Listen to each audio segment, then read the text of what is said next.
It's been over a year since I started posting videos, and I think it's about time that we have a frank discussion about how bad my binging really was prior to surgery.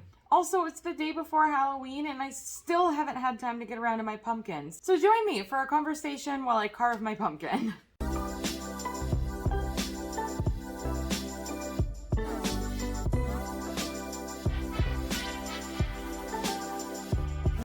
Hey everyone, welcome back to my channel. My name is Stephanie, and this is all about my life after gastric bypass surgery.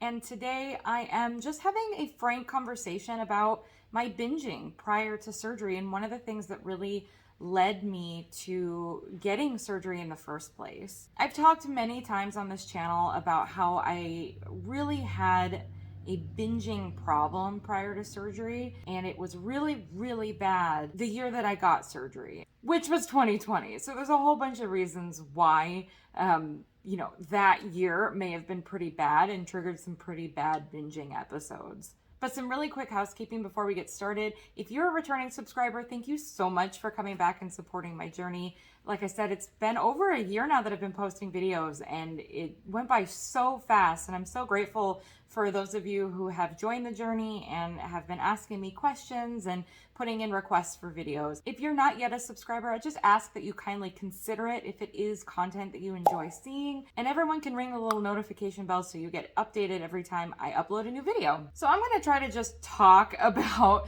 my binging and some of the things that I experienced prior to surgery while I do this pumpkin. And the hardest part is going to be this first part as I'm cutting the top off. So if I make you nervous, I apologize, but this knife is not very sharp, and I do this every year. I want to first and foremost say that I've never been formally, officially diagnosed with a binge eating disorder. I don't really advocate for people self-diagnosing. I don't think that you should be Googling things and diagnosing yourself. That being said, I have all the telltale signs, all the classic signs of a binge eating disorder. And, if I could go back and redo things, I think first and foremost, I would have gotten some professional help from a therapist for my binge eating disorder. I think having the official diagnosis would have been really helpful for me, maybe cathartic, to just have like somebody express that that's really what's going on. Oh, is this gonna wiggle the camera the whole time? That might be a bad idea. Oh, I'm sorry if that's really annoying. Maybe I'll just have to listen to this one. Nope. Man, I'm already knocking my camera over. What was I saying? So I think it would be cathartic in a lot of ways to have somebody, kind of be able to officially say, like, hey, this is what's going on with you. Because I was stuck in this loop that I think most of us have experienced before, which is that I really feel like I just had to work like extra hard on things, and that I didn't need like extra help or extra assistance, or that there wasn't something wrong with me, something different. And that's okay if you're different than someone else, because that would give you an ability to kind of understand that you need to come around to things different than normal people do. There's a lot of that. There's a ton of that, because obviously tons and tons of people have difficulties losing weight. There's fad diets like crazy. Everybody has the answer. So it's not like I'm alone in that, for sure. It's not necessarily easy to lose weight. However, if I had known that I had a mental issue that was really adding, and not just adding, but I think causing most of my overeating issues, I think I could have maybe gotten control of it. That isn't to say maybe I still would have gotten surgery in the future, but at least I would have like acknowledged, like, knowing is half the battle, right? If I knew that I had a problem that really needed to be addressed in a different way, maybe I could have addressed it in a different way. Instead, I struggled through years of dieting and Weight Watchers and gaining and losing weight over time, and I was never really addressing the root of the problem, which is a mental problem. It was something stemming from, you know, a coping mechanism and my body's way of dealing with stress and dealing with trauma and dealing with sadness and too many emotions. I say all that, but I fully acknowledge that binging is not the only way that I gained weight. I think it's a big reason why I could never consistently lose weight and keep it off. But I generally overate. I had a huge sweet tooth and always indulged my cravings. And I was run by cravings. If I wanted a certain type of food, I couldn't stop thinking about it. And I've talked about this before. I really, truly couldn't stop thinking about it. And I would think about it until I ate it. And I learned on Weight Watchers that I could kind of curb some cravings by making, you know, lower calorie versions of things that did a pretty good job. But ultimately, it would only stave it off for a little bit. And I would end up feeling like I would explode if I didn't have that craving. And that's kind of the basis of binging, right? I could do really, really well on Weight Watchers for weeks. I could do amazing. I could, you know, be counting my points and being very careful and working out and losing 3 pounds a week and feeling really proud of myself. And then it would just boil away because I would get a craving for something and I couldn't shake it. Or I would have a really stressful time and I didn't know how to cope without eating.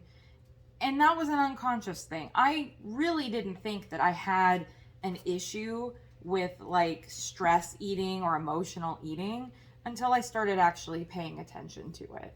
Looking back now with the knowledge that I have, I can see a lot of evidence of this in the behaviors that I had over the years. I had learned that I was most successful when I would spend one day a week like gorging myself on a whole bunch of food and indulging in my cravings. And then the next day I would weigh in and I would have a really good weight loss. And then I would be able to hold off until the next Sunday when I would go and gorge myself at a buffet or go out to eat and have just an insane amount of food. And it wasn't something I really felt at the time like I needed to figure out why. I just knew that it worked and it allowed me to eat the way I wanted to eat. And on a normal day-to-day basis, that worked out really well. That was plenty. That was totally fine. And it was only when something really bad, really big, really traumatic was going on that would lead me to realize that wasn't enough coping, nor was it a good coping skill. And that could just be, you know, really a lot of stress at work. It could be an argument with somebody. I mean, it didn't really take a lot to kind of push me over the edge. But as a lot of us experienced, when COVID first hit, I started gaining a lot of weight and I was not coping well with it. I didn't know how to work from home when that first started. And I did really, really poorly at working from home. And so I was super scared the whole time that I was just going to have really bad pay and that I wasn't going to be able to figure out how to do this and I wasn't able to go back to my office. In addition, my work slowed down because I deal with a lot of medical professionals for my job, and a lot of my clients weren't going to medical appointments because they were told not to. They were on hold for a while when everything first started. So nothing was really happening in my job. And there was just this big slowdown. And I was trying to cope and figure out how to work from home, also with limited work to do. Because I've mentioned before, I think I'm not an hourly employee. I do billable hours. So if I don't have a lot to fill my day, I don't get paid that much. I need this to come off. Why won't you come off? I'm going to try to pry it from the back so that if I make it look bad, at least it'll be in the back. There it goes.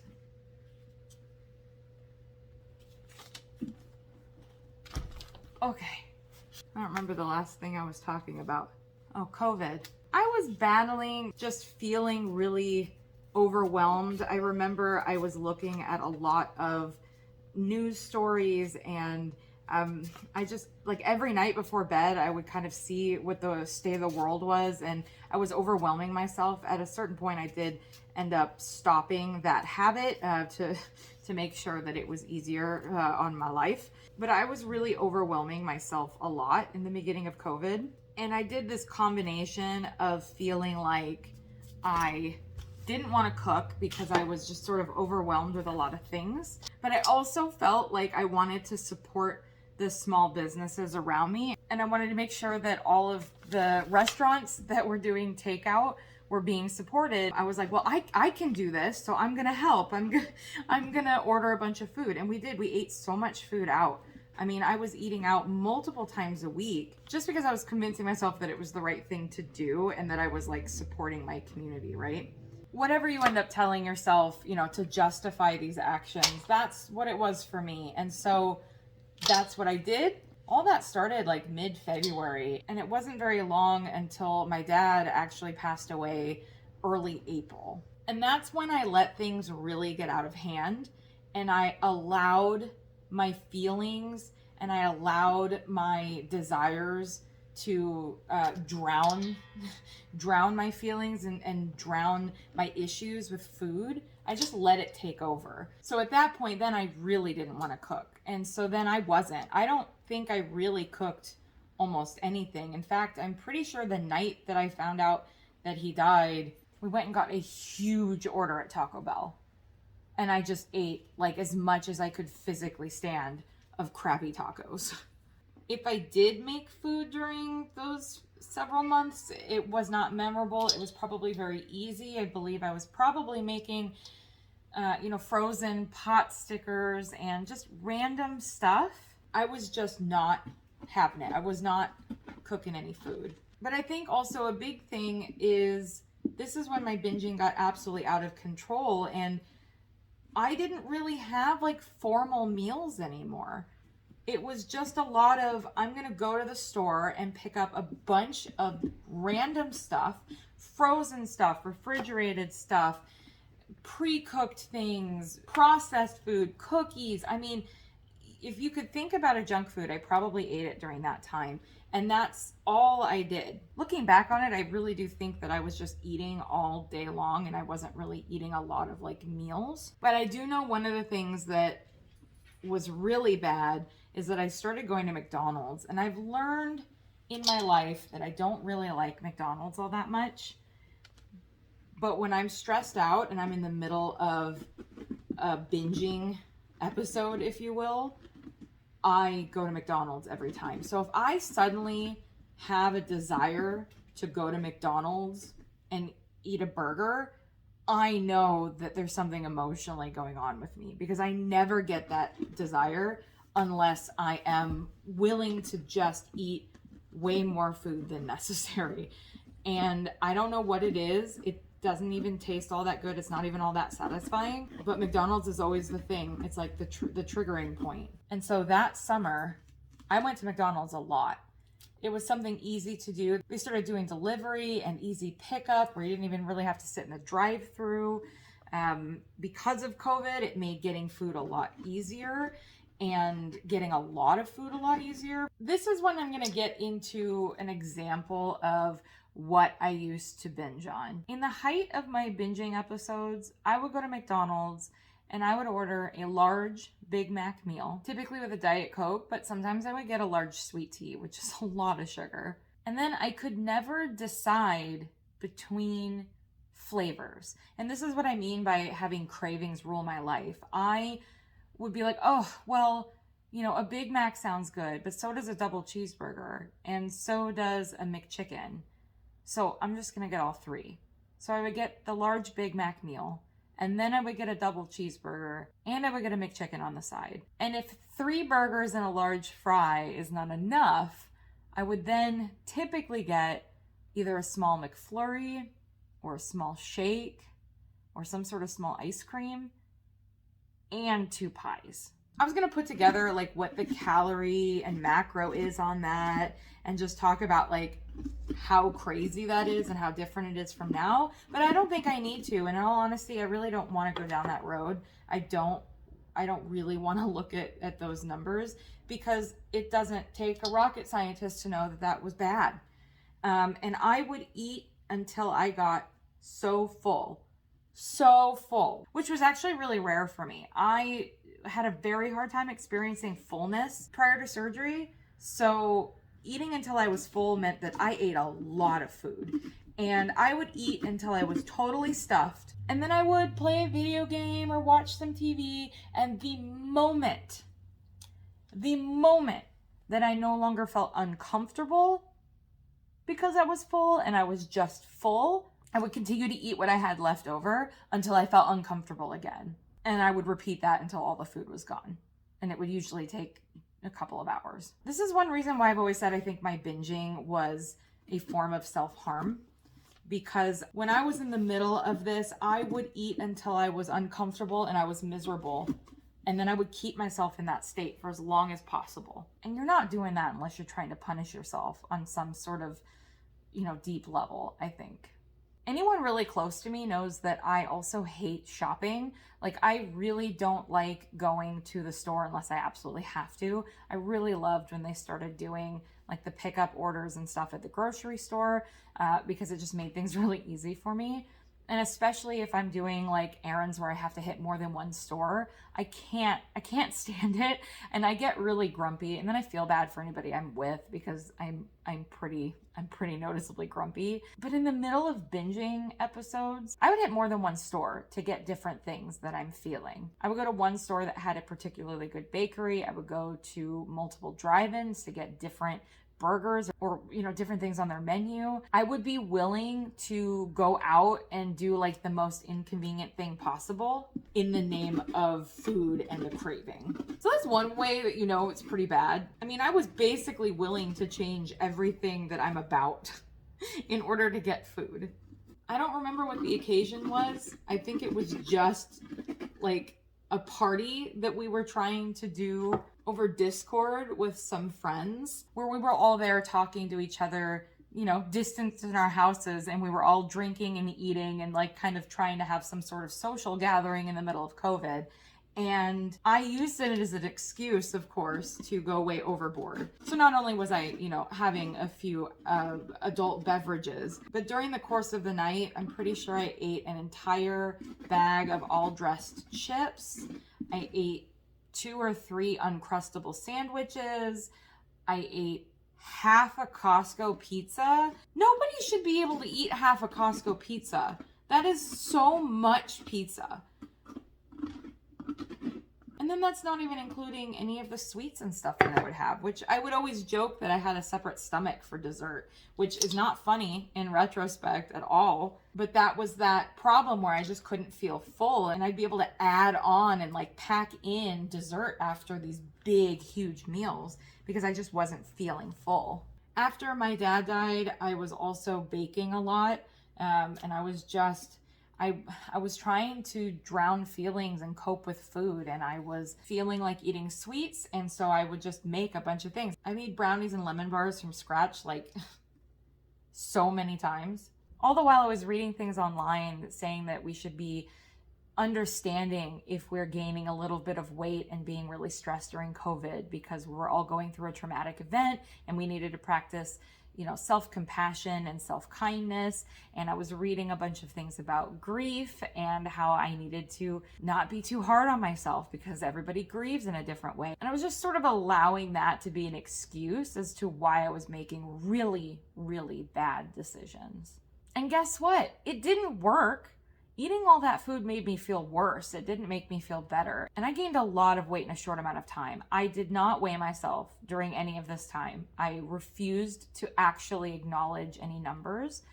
But I would be willing to bet from what I knew I was before and what I weighed in at the end of everything, I'd be willing to bet that I gained a solid 50 pounds between when he died early April and when I finally weighed in at my heaviest weight in mid-August. That's like a solid 10 pounds a month.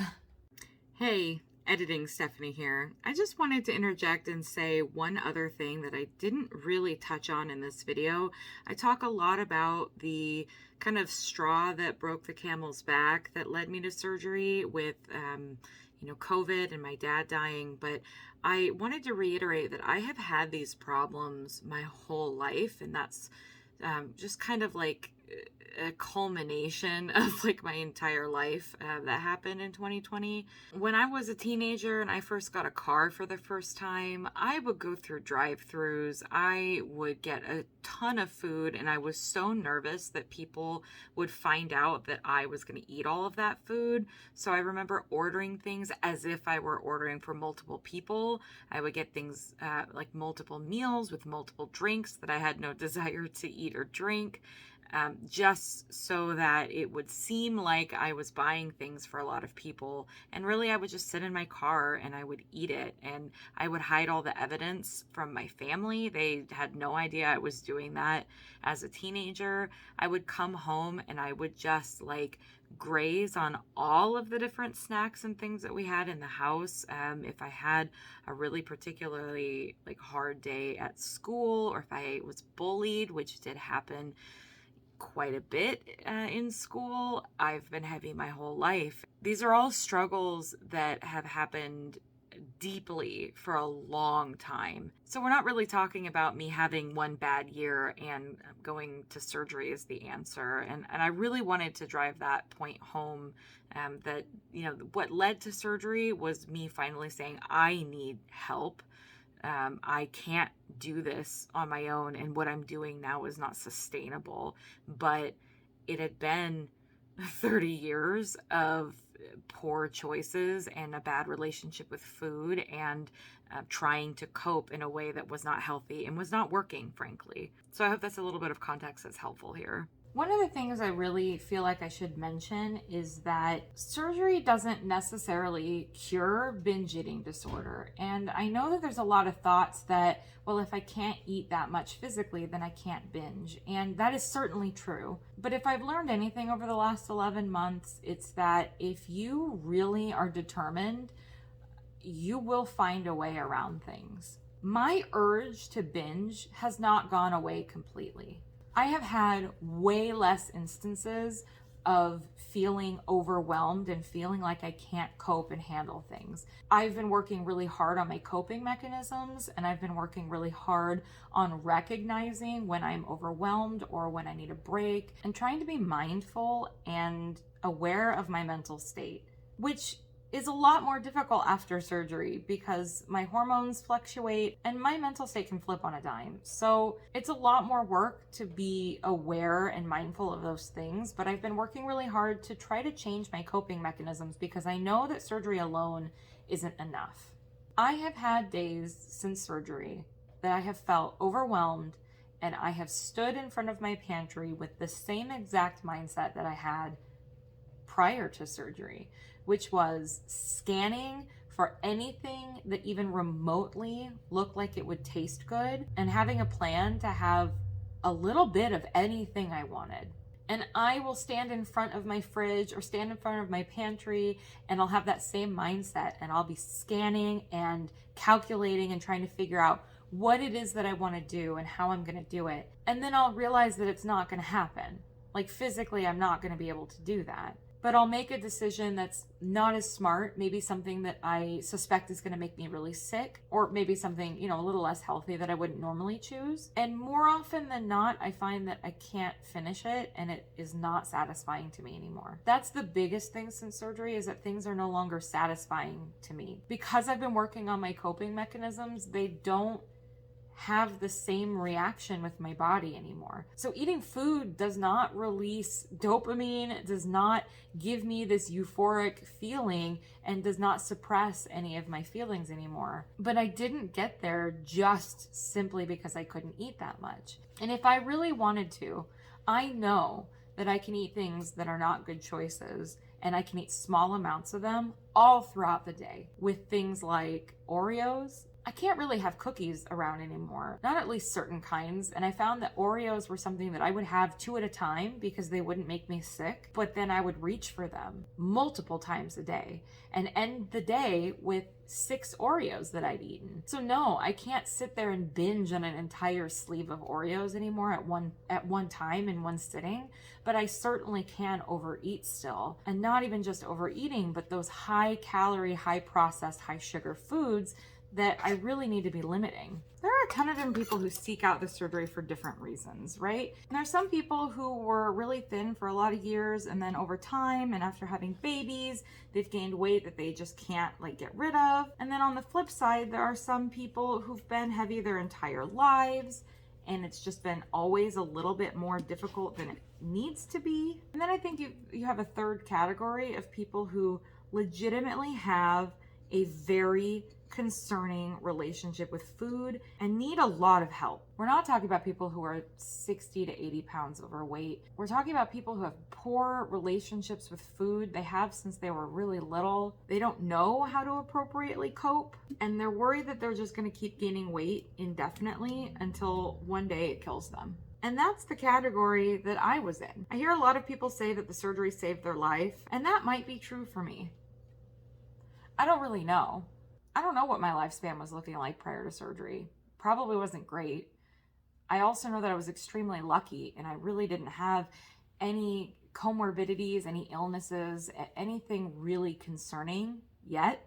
So I don't know how to answer if surgery saved my life, but I do know that surgery saved my quality of life. And I had not really realized how bad my quality of life was until it started to get better. But the reason I'm bringing this up is because I think that it's important to know what category you're in if you're seeking surgery.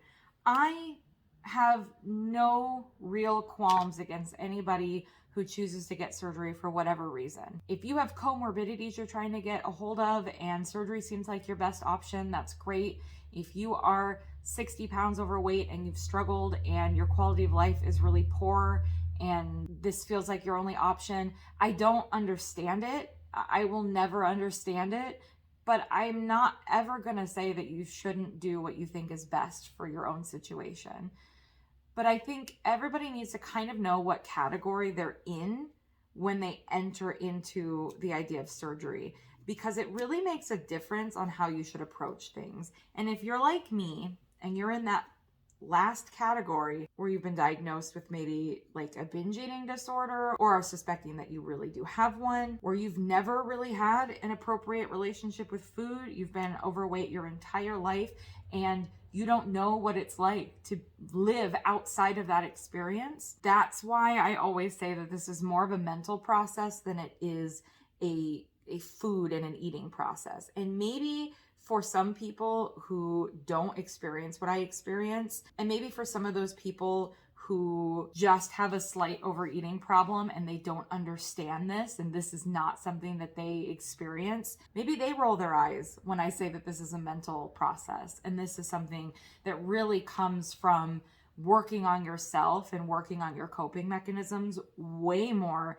than working on whether or not you're eating the appropriate thing and treating it more like a diet mentality. Maybe that works for some people, and I'll try to keep that in mind, but that's not the category that I'm in. If you are like me and you enter into this process just kind of feeling like it's all gonna be like when you would diet before, and it's about what you are eating, and you don't do the hard work on looking inward and your mental health status and your coping mechanisms and making sure that you're approaching this in a healthy way that is going to give you longevity, then more likely than not, you're going to slowly find yourself migrating back to the same habits that you had before and the same mindsets. Because this surgery is not a fix-all, as many people would like to think that it is, and that your problems will be gone and you won't have to worry about it anymore if you just get surgery.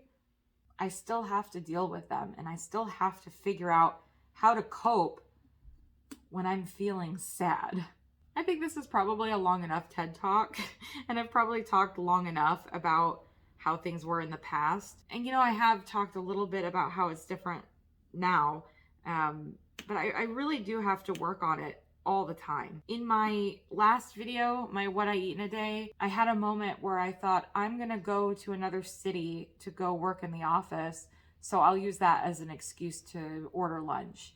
I did that a lot in the past. I used that as an excuse to always order lunch if I was gonna be out and about at a different office. Ordering lunch is really hard now. I have to be very careful about what I order, not just so it doesn't make me sick, but like portions are so huge at places and it's just not worth doing for the most part anymore. But my brain still goes to that place, and it's been 11 months and I still struggle with my brain going to that place and having to tell myself, no, you prepped food and you have to-go boxes and lunch boxes, so just bring food with you, for crying out loud. You'd think it'd be a really easy decision, but these are old, deep habits, you guys. And old habits die hard. So I'm gonna finish up this pumpkin. I think if I'm not talking so much, it might go a little bit faster, but I have a lot of very fine detail work that for some reason I decided would be a really good idea this year when I'm so busy. But don't worry, I'll make sure you guys get to see it at the end. So thanks so much for watching this video, and I hope it kind of puts a little bit of perspective, at least into my situation and why I chose to move forward with surgery, and a little bit of how it's affected my life on like a bigger scale. Make sure you guys are always looking at the big picture and celebrating all of those little milestones and achievements along the way, and I'll see you guys in the next one. All right, here it is. I am finished with the pumpkin. Ta-da! Let's check it out in the dark.